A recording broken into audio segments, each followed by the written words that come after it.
My name's Ruth Guttuso, and I've been a part of a life group for almost 20 years. We came in, we prayed together, we read the Bible together, and then we started praying for one another.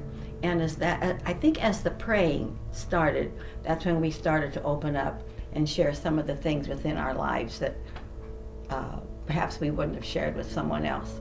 They would say, well, we would share about things within our family, our children's families perhaps, that no one knew about, or illnesses that various ones of us were going through, and how it was affecting us.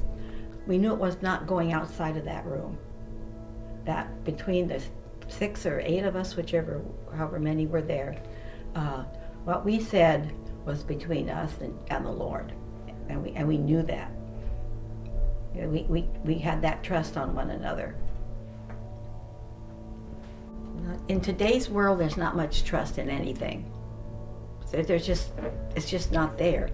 And so I think it's very important that you can have a handful of people that you can communicate with from the depths of your heart, and know that they care about you, and they know the Lord cares about you, and that it stays within the confines of your group. And I think that's why it's called a life group, because you're sharing your life. And parts of your life are tough and hard, and critical. And I think it's important that you need to share that, get them out, so that you have people praying with you. It helps you immensely. Being part of a life group has changed my thoughts on community.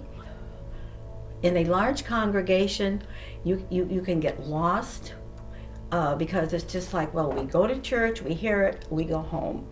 But I think the idea of coming into small groups helps build the faith factor and the trust factor. I think you really need the small groups. And when I was reading through scripture on this, I don't think the church would have ever gotten off the ground had they not met in small groups. But the idea of meeting in small groups builds that not only faith, but it builds security in each other and security in God's hands.